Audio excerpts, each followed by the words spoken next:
마지막으로 똥장수의 일상과 질병에 대해서 알아보도록 하겠습니다. 똥장수들은 어느 정도 급여를 받았느냐? 대개 이제 공안국 경찰, 그다음에 아까 그 통계조사원, 최하층 공무원들이 대략 한 달에 10위안 정도를 받았습니다. 그럼 똥장수는 얼마 받았느냐? 기본급이 한 6.3위안. 그리고 숙식비가 분창주가 무료로 숙식을 제공하거든요. 그게 약 3위안 정도 됩니다. 그리고 이제 이들이 시민들을 상대로 갈취하는 금액을 포함하면 대략 10위안 내외라는 거죠. 그렇지만 이 10위안이라는 게 항상 안정적인 건 아니다. 아까 말씀드린 대로 통행 시간에 제한을 받거나 또돌이 똥장수가 자기가 처리해야 될 분뇨를 빼앗아가거나 뭐 이렇게 되면은 자기 할당량을 채우지 못하면은 그 돈을 다 받지 못하게 되는 거죠. 그리고 이들의 생활을 보면 새벽 5시에 일을 시작해서 10시에 들어와서 아침 식사를 합니다. 되게 이제 아침 식사는 되게 그 조악한 국수로 끼니를 때우게 되고 또 12시에 일을 나가서 6시에 이제 귀가를 하는데 하루에 뭐 한 12~13시간 그렇게 일을 하는 거죠. 근데 이제 1931년부터 이제 개혁을 하면서 이 똥장수들의 통행 시간을 제한을 받게 됩니다. 그러면 자기의 일할 시간이 부족하게 되고 그만큼 벌이는 줄어들게 되는 생계의 위협을 받는 그런 이제 생활이 반복이 되는 것이죠. 식사는 하루 2끼니 정도. 그러니까 대부분의 노동자들이 이 20세기 전반까지 보면 되게 2끼 정도 먹었습니다. 언제부터 3끼 먹었는지는 아마 그렇게 이걸 따지면 그렇게 3끼를 먹게 된 지 그렇게 오래되지 않았을 거예요, 사실. 대부분 2끼니 정도. 그리고 이제 농번기에 새참이라고 하는 것을 먹으면서 3끼를 채운 거지. 대개 20세기 전반까지는 2끼가 기본이었다.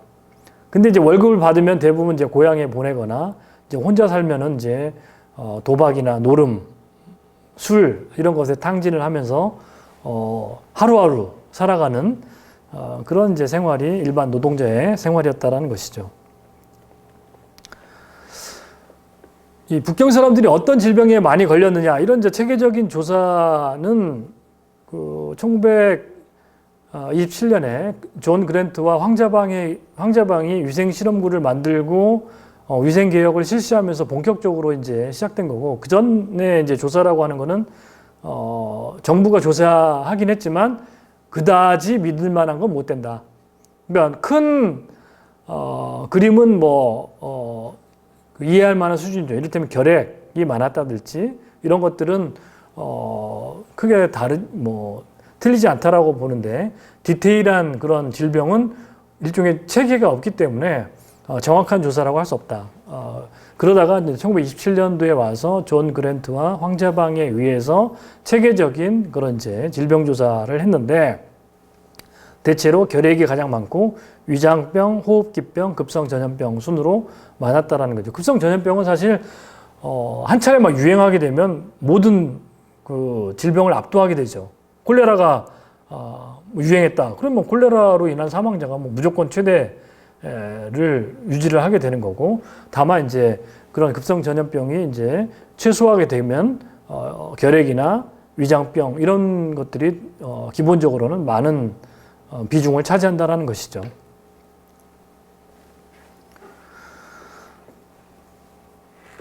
그래서 1930년대 최대 사망 원인을 보면 결핵과 호흡기병이고 또 40년대에는 뭐 노쇠 및 중풍도 사실 굉장히 많은 그 비중을 차지하고 있습니다.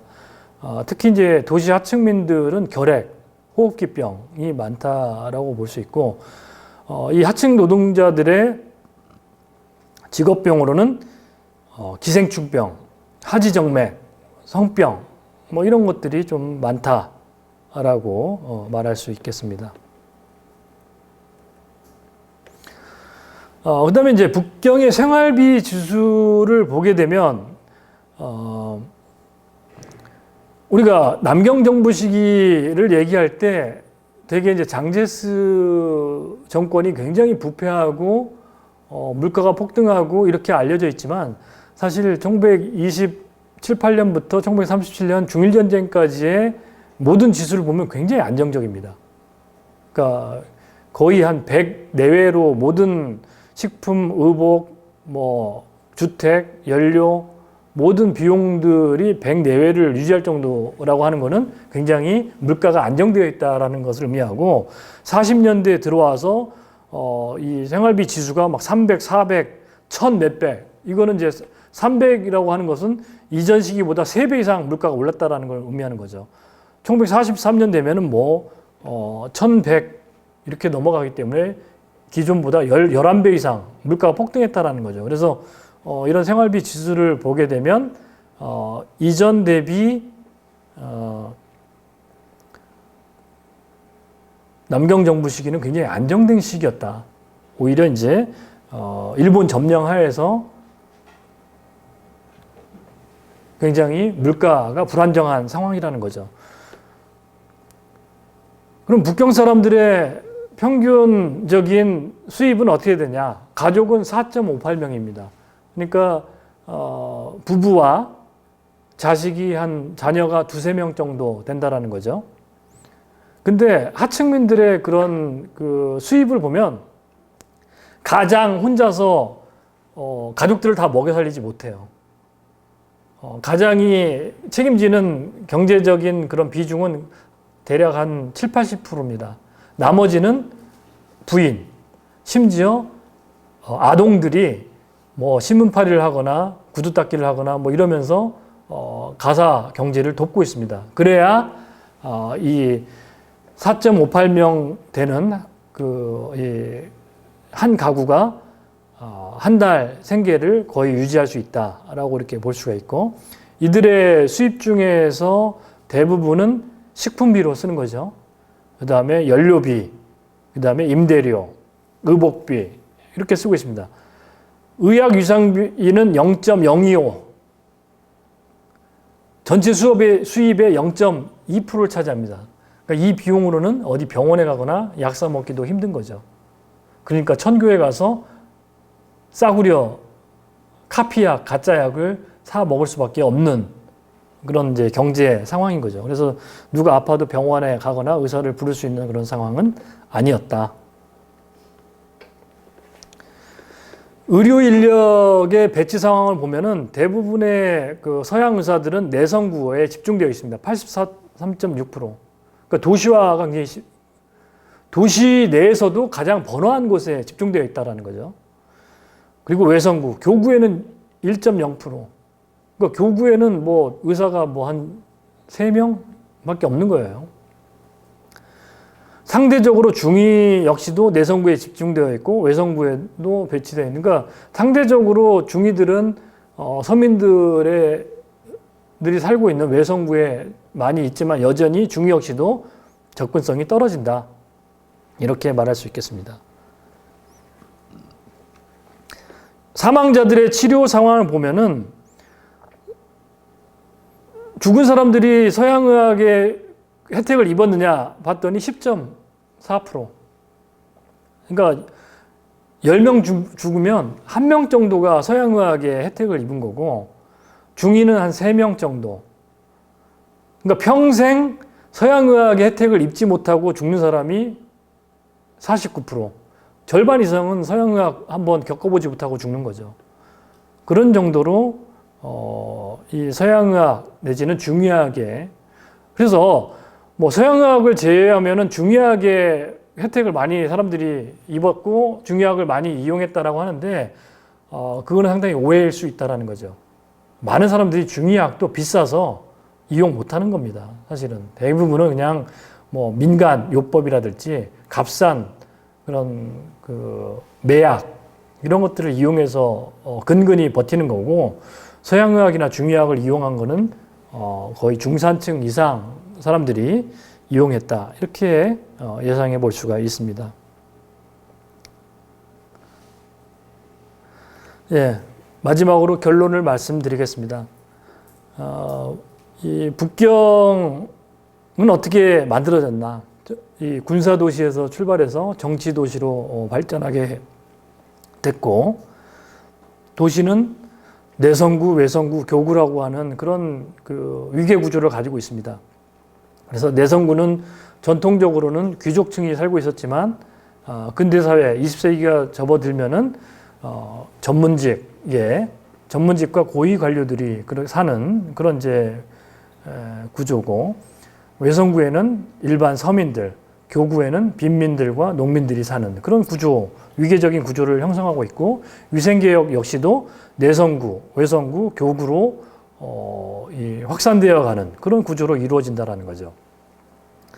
산동의 이주민들은 청말에 재해나 전쟁, 가난을 피해서 이주를 하게 됐고, 아무렇게나 이주하는 게 아니고 동양 네트워크를 통해서 이주를 하게 된다. 그래서 그들은 특별한 어떤 지식과 전문성이 없다면은 도시사회의 하층민으로 연결될 수밖에 없었다는 거죠. 오히려 그렇게 연결될 수 있는 구조에 있었던